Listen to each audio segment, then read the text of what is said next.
Hi everyone, I hope you're all having a lovely day and I hope you're ready for today's story. Today's story is Hugless Douglas and the Great Cake Bake. Let's see what happens in here.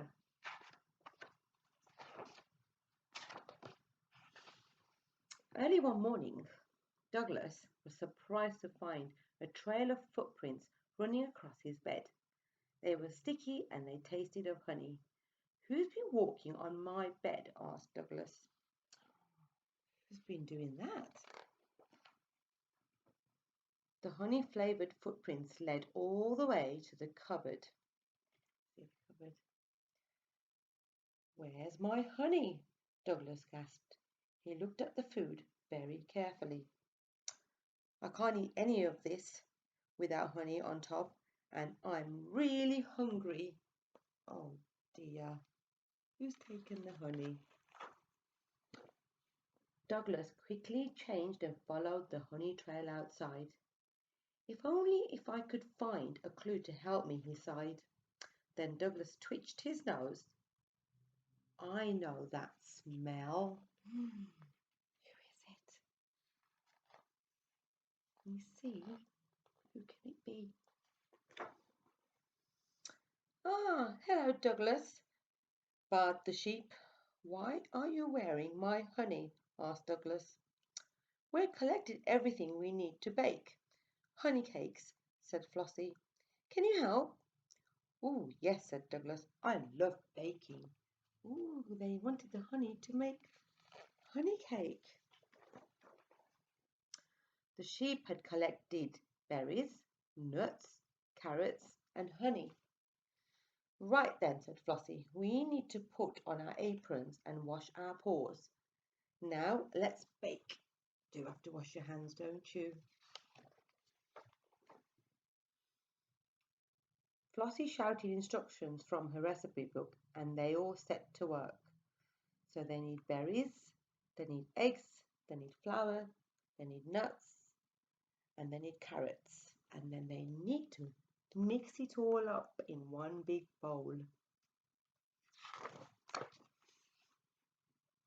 "I've finished. Can I eat some now?" asked Douglas. "Not yet. It needs baking first," said Flossie. "But if you're hungry, why not try these berries?" "No thanks," said Douglas. "They haven't got honey on them. I'll wait."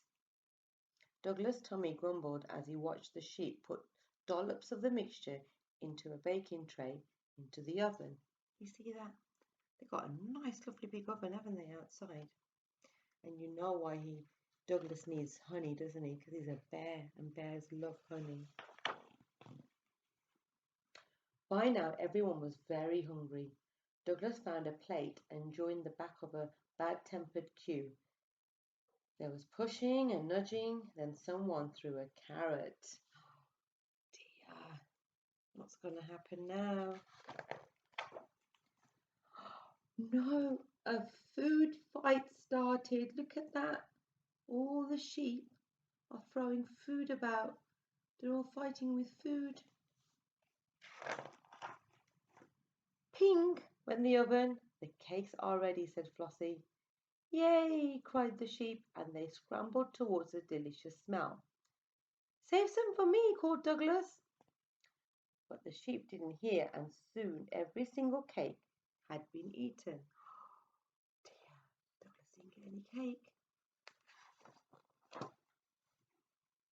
"What am I going to eat now?" said Douglas, clutching his hungry tummy.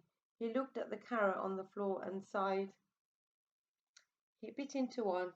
"Oh," he said, a little surprised. "That's nice." Douglas wasn't used to eating anything without honey on top. He likes the carrot. He took a mouthful of berries. Even nicer. And nuts. "Yummy," he cried. "Carrots, berries, and nuts are almost as good as honey," said Douglas. "But not quite. Nothing beats honey and hugs." Look at that. Because he's a bear, isn't he? Bears just love honey, don't they? Okay.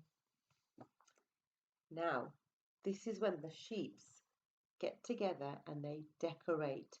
their cupcakes.